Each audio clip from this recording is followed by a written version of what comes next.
Young people want to have choice and control to feel comforted. And through providing autonomy, we can give them that control, which is a trauma-informed practice. Before we start working together on national tour is we'll sit down and be like, how do we want to treat each other? And we set the ground rules. That's the same activity you can do in your classroom. And then you can look back on the wall where it's like, Jerry, the ground rules, you signed them. Why are you not participating? Instead of you have to finish this now, or if you don't finish this now, you'll be staying in at lunchtime. It's definitely not going to motivate a student at all. We can reframe language like, so you can make a choice. So you can choose to finish it now, or maybe you can come back after lunch today and finish it. When we reframe and we give those choices, that's really important. Podclass acknowledges the traditional and true custodians of the land we meet on here today, the Wurundjeri people of the Kulin Nation. We're grateful to be here.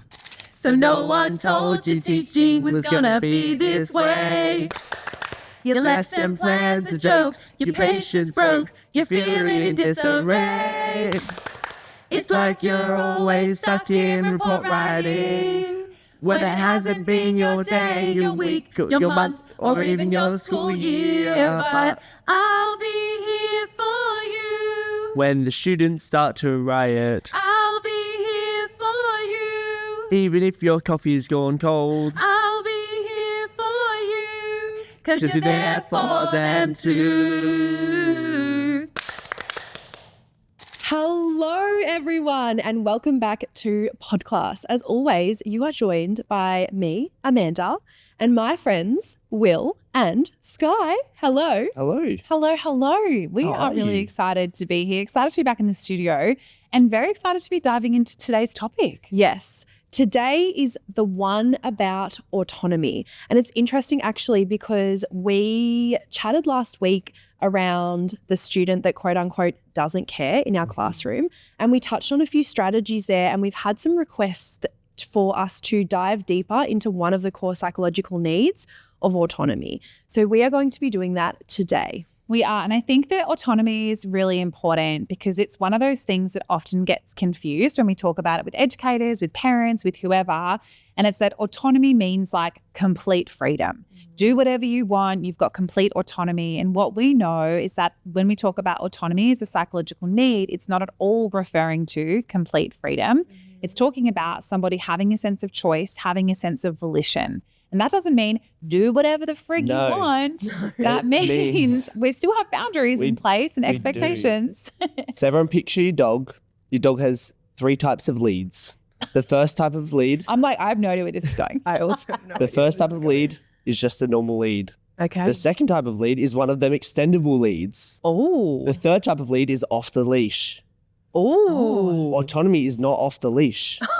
Autonomy is not the one that has the same amount of lead. Autonomy is that lead that comes up and down. Oh, I love this. I don't know if I love it, but I don't hate it.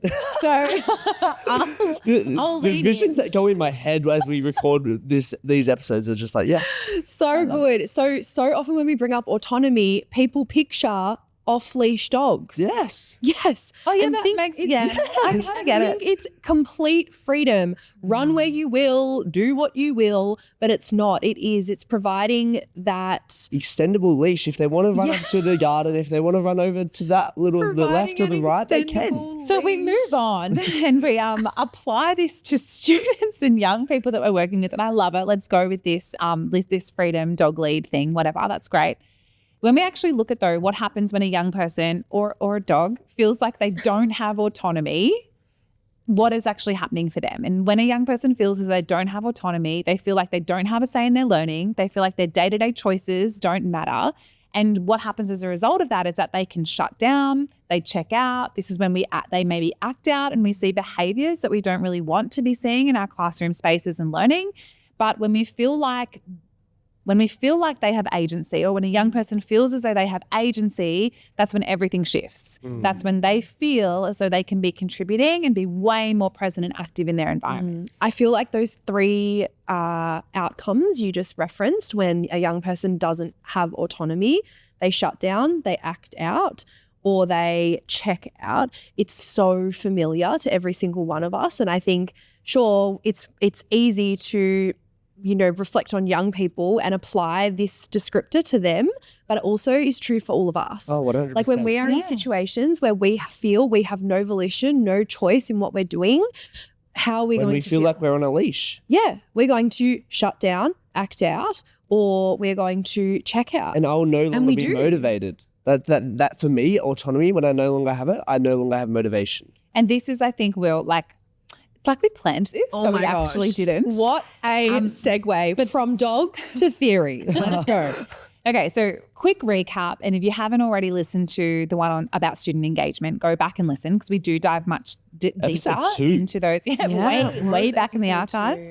Dives way deeper into the theory behind motivation. We look at self-determination theory. We know that there are 3 core psychological needs that need to be met. So there's autonomy, the sense that I have choice. There's competence, the sense that I can do this, that I'm capable. And there's relatedness, the sense that I'm connected, that I matter, that I belong, right? We're focusing on autonomy today. And Will, you just mentioned that autonomy to you is directly related to your motivation. And we know that to be true. So this is one of the reasons that autonomy matters the most, is that when we have autonomy, this is the foundation of motivation. So if we can provide autonomy for students, their likelihood to motivate and therefore engage increases dramatically. And I feel like that was such a beautiful, you're like, well, if I don't have autonomy, I don't have motivation. And it is so true. literally like a key lock door, just like that. Yeah. If we do not have autonomy available to us in our surroundings, something changes within us, and motivation is an internal experience. Something shifts and that motivation decreases either to a less worthy form of motivation or to a motivation, which is no motivation, depending on the environment. Yeah. And agency, like, so having autonomy, having this volition, like that is a protective factor. It's a protective factor for the well-being of our young people, especially if we think about trauma-informed practices. Autonomy is one of the best things that we can do for young people who've maybe experienced trauma as well. And we know that trauma-informed practices are also best practices for all students. People. All people. Yeah, not just students. I also think the best part about autonomy is the power to make decisions and the confidence that young people get, all people get, when they make a decision and they feel the consequence of whatever it is, good or bad, which allows us to develop our critical thinking skills, which allows us to learn more and almost step outside of our comfort zone too, and add a layer of trust to ourselves that we are capable to be able to make decisions. And I love this, right? Because our teenagers that we're supporting, our high school students and our late primary students, like, they are wired to seek independence, right? 100%. And they can't do that without being given autonomy. So if we're not giving them that autonomy and giving them that chance, just like you've said, Will, to push some boundaries, to have some critical thinking, to maybe feel what the consequence or the fallout is for some of those choices, that is part of the learning experience. And it's what they need in order to feel accomplished in their lives, in order to have that growth. So we have to be providing it. It's not defiance, right? When a young person seeks to push these boundaries, seeks to be independent, it is development. 100%. And I think if we're not having that autonomy present, not only are we not tapping into the gold standard of motivation, but we're also not setting them up for success for the future. Because if we picture a young person as they move through their childhood and then their adolescence, like, if there is no autonomy there, first of all, they're probably not feeling that connected to what is going on, but also they're not feeling connected and practiced in making decisions for themselves. And what's going to inevitably happen is we're going to hit an age, a stage, a place, a time where they're going to have to suddenly answer the big questions. Who are you? What do you want to do? What does life look like for you? And that is all the more overwhelming when we haven't been exposed to making decisions for ourselves throughout our growth. It's an essential part of conditioning at this age. And if we're not providing, because not all young people have that in their home environment, right? We have to remember that. And so we have this brilliant opportunity in our school environments, in our workshop environments, in our conference environments to be able to provide that sense of autonomy and provide young people with that experience. Yeah, and I think to your point before, Skye, agency is actually a protective factor as well. You mentioned that it's a trauma-informed strategy, and the reason behind that is because our young people that have experienced trauma, whether that be something, quote unquote, capital T or lowercase t trauma, or young people have had challenging experiences, when we are in environments where things are uncertain, young people seek to want to have choice and control to feel comforted. Yeah. And through providing choice, through providing autonomy, we can give them that control and volition in a moment, which is a trauma-informed practice, because it says you're safe, you can make a call for yourself. Yeah. Versus I will tell you what you will do, which feels like a lack of control, and it's very overwhelming and not a trauma-informed practice. And I think what that practically looks like, right, is that if we have a young person that's in our classroom, and maybe it is the student that doesn't care, but maybe we also see a fight, flight, fawn response, freeze response from a young person, which we know can often come if they have experienced trauma in their lives. That's one of the greatest supportive tools we can do as an educator. How can I provide autonomy or agency for this young person? Yeah. So then they don't need a freeze. Yeah. Fawn, Flight. flat. Thank you. So what's the third one? So you did really well. Third one is mine. 100%. So I guess we come down to, well, how do we offer autonomy? Because we're not an off-leash dog park. We do want an adjustable leash, but how do we move from a 1 meter strict lead to an adjustable lead in all of our environments? And that becomes the big question. What does that look like? And it actually happens so much in our languaging of things and of situations. You know, if a young person is having a moment and they're maybe not so keen on what's going on, it's not maybe saying, excuse me, right now over here, time to join in, thwarting autonomy. It's going over to them and saying, look, I can see you're wanting some time out. You can join now, or I can come back in a few minutes and we can talk about you joining then. Yeah, incredible. Right? Autonomy. Child has a sense of control. They have volition over what is going on.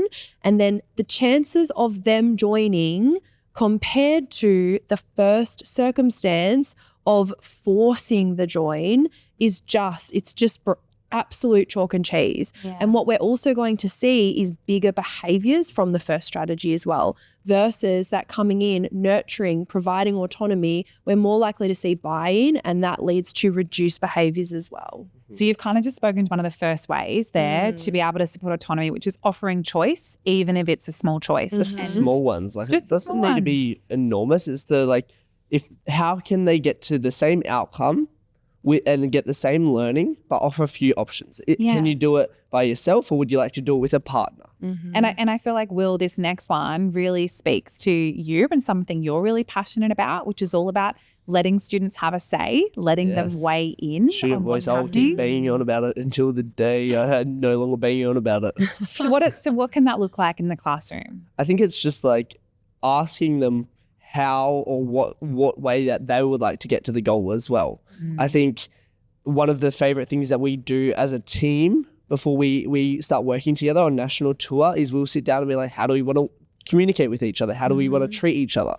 And we set the ground rules as a whole team of 6 or whatever it is, and they're the ground rules that we all work together on, and then we sign it. That's the same activity you can do in your classroom, and then you can look back at this on the wall where it's like, Jerry, in the ground rules, you sign them. Why are you interrupting, or whatever it may be? Why are you not participating? And then he's like, oh, okay, I signed it. Yeah, it And is. And it's like that beautiful voice. co-design piece, right? It helps to hold Because- accountability. The teacher hasn't told Jerry that he shouldn't interrupt. Jerry and his mates have said, we're not going to interrupt. Jerry has told Jerry. Jerry has told Jerry. Interrupt. Yeah. The third one is all about reframing language to have autonomy, right? So this can be like, and it's kind of similar in terms of offering small choices, but just those small reframes. So instead of you have to finish this now, or if you don't finish this now, you'll be staying in at lunchtime or whatever it might be. Which is And that- extrinsic motivation. Yeah, absolutely. It's definitely not going to motivate a student at all. And this actually pushes students more into that A motivation, don't care 100%. category. Yeah. But we can reframe language like, so you can make a choice. So you can choose to finish it now, or I can work with this. I can work on you with my words or wording, or I can work on this with you after lunch, or maybe you can come back after lunch today and finish it, or whatever it might be. But when we reframe and we give those choices, that's really important. Same thing when a young person is maybe experiencing that may be a bit of struggle in a classroom as well, being able to come in and say something like, okay, so what's the first step that we can take right now? That's giving them Amazing. autonomy So to make that So choice. good. Or do you want to give it a go or would you like to try it together? Yeah. And it's not just jumping in and going, oh, they're clearly struggling, because then we're removing their choice to also embrace and lean into that struggle and to try something for themselves. Yeah. And the they can't magic. get the dopamine of achieving the outcome, right? Exactly right. Especially if the teacher's just gone and done it for them. And sometimes it's so frustrating to sit there. Maybe they're solving a problem and you're like, you're so close, you're so close, you're so close. But it's like, what questions are you asking that still allow them to have autonomy? Yeah.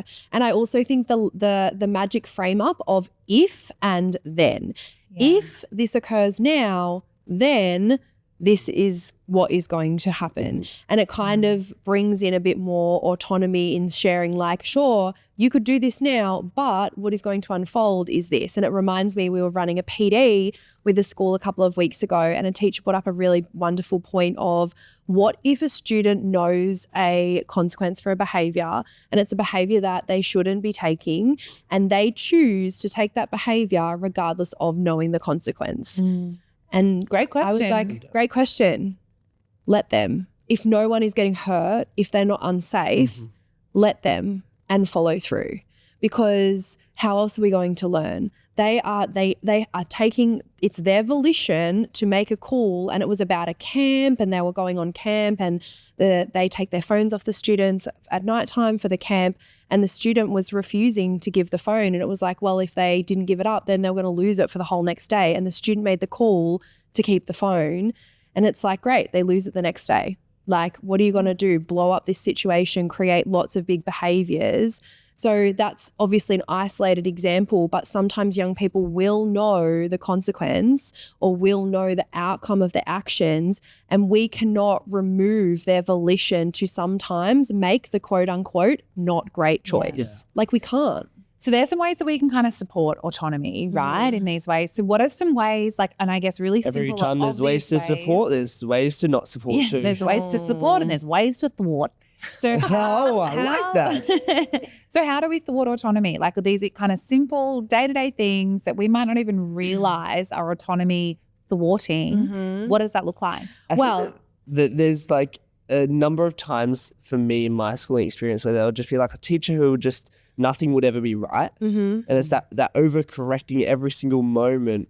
And Feeling like you're micromanaged? Feeling like a micromanager is like nothing will ever be right. It's like, do one question wrong. Okay, do the next one wrong. We're going to stay on this one. And it's like, just let me do the worksheet at least first and then come back. For sure. That micromanaging is huge. Another one is such a phrase, using the phrase, because I said so. Miss, Karen. why are we learning Karen, about to this? throw you under the Because bus. I said so. Why do we have to do this? Because I said so. Why is this happening? Because I said so. It's I'm like, a trauma response in childhood. if we can't have a real world application, providing the rationale behind what we're doing is autonomy supportive. And there is rationale.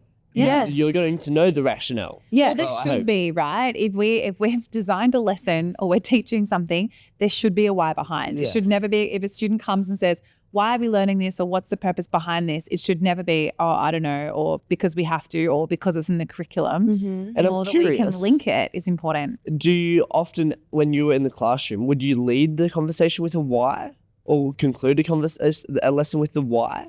I think it depends on what I'm teaching and what the context of the lesson is. I'm a big fan of giving an experience before labeling it. So that was often how a lot of my lessons were set up. But then it depends. I think if it's something a little abstract and more challenging for young people to grasp onto, sharing the why behind up front and they connect to the why, which then leads them to connect to the content, is a strategy as well. So I think it depends on the subject matter and the context. And I would just agree. Because I often feel like sometimes when delivering a program, they don't care because they don't understand the why. If they're doing an activity like, why are we doing this? What's the point? And it's like, do they get less out of the activity by being frustrated about not knowing for the 15 or 20 minutes of what it is, and then to have the big reveal at the end?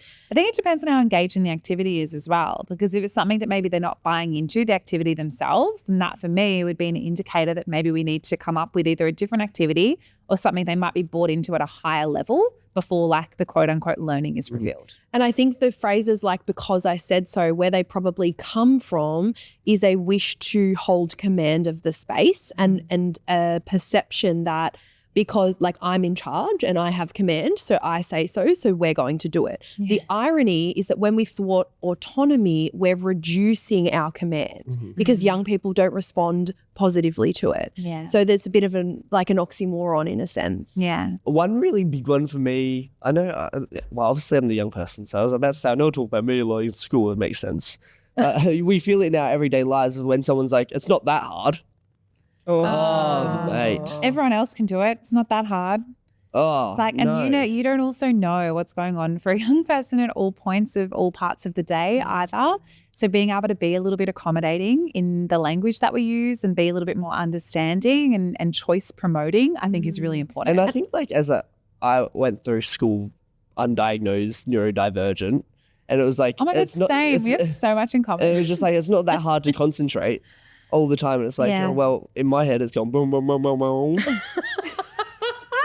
What's it going? And I think, okay, on that note, one of the final ways I guess we can thwart or we can remove autonomy from a student is really when we actively are people who maybe promote for student voice or ask for input into lessons and then just ignore whatever it is that our young people say or the input that they have. I think it's really damaging when we say we value student voice and we want to hear from you and what's important and how this links or relates to you in your world. And then the very next thing we do is just ignore that completely. Students know. Yeah. Young people know. Students know. And they will think. But I also feel like we have to address a bit of a loophole with that as well, that we can collect student voice and student ideas. It doesn't mean we have to act on every single one, but if we're not acting on it, we can just give a rationale and then that helps close the loop. 100%. Before they ask. 100%. Yeah. So where to now? I guess the next thing, if you're someone who's curious about how you can continue to promote autonomy in your spaces, is you can kind of conduct a little bit of what we would call an autonomy audit. What might that look like, Amanda Marshall? So an autonomy audit looks like really reflecting on where in your classroom or your practice or your program are students offered genuine choice, genuine autonomy. And it doesn't have to be big things like you choose which classroom we have. It's in those littler moments, the smaller learning points. The next one is kind of flipping it and looking at it from the other direction and reflecting on where in my classroom or my practice might students be feeling a bit powerless or micromanaged. And if we're really unsure, let's just get really conscious and observe for a week and notice where they may be feeling a bit micromanaged or powerless. And lastly, if there's one takeaway from this episode that you feel like you could give a go, you could implement, you could try it out in your space, give that a go in the next week, see how it lands, see how your young people respond to it, and then move from there. Because it's not, Rome wasn't built in a day. We're not changing everything overnight, but becoming conscious of it, doing a bit of an audit of where meaningful autonomy is present, and also getting conscious of where maybe that disengagement or reduction of motivation is occurring and getting curious. Oh, is there a reduction of motivation in this subject area because it's quite prescriptive and there's very little autonomy? And then we can go from there. So I guess to recap, to sum up, to finalize, autonomy does not mean chaos. Does not mean 100 dogs in the dog park. No, it does not mean an off-leash dog course. But it does mean acknowledging that our young people are so capable of making choices and being able to support themselves in those choices. It is like when we give autonomy, we are helping to grow their capacity. We are helping to set them up for success in their life. We are trusting them with more, not with less. So whether you are a teacher, a facilitator, a parent, a youth worker, you're someone who works with young people, this isn't just a tool. Like, having autonomy is a human right, and it's something that we need to be promoting. And from a young person, thank you for giving us autonomy. Thank you for trusting us, and thank you for allowing us to take the responsibility of it. We're Podclass. See you next week. See you later. Bye. I'll be here for you, 'cause you're there for them too. Thanks so much for tuning into Podclass. If you've enjoyed this episode, we would adore it if you could go on to Spotify, Apple Music, wherever you listen to your podcasts, and leave us a review. 5 stars would be lovely. We would love to get this podcast into as many ears as possible so we can help and support as many people as possible who help young people. And if you're not already doing so, please go along to Instagram and follow us at podclass.aus.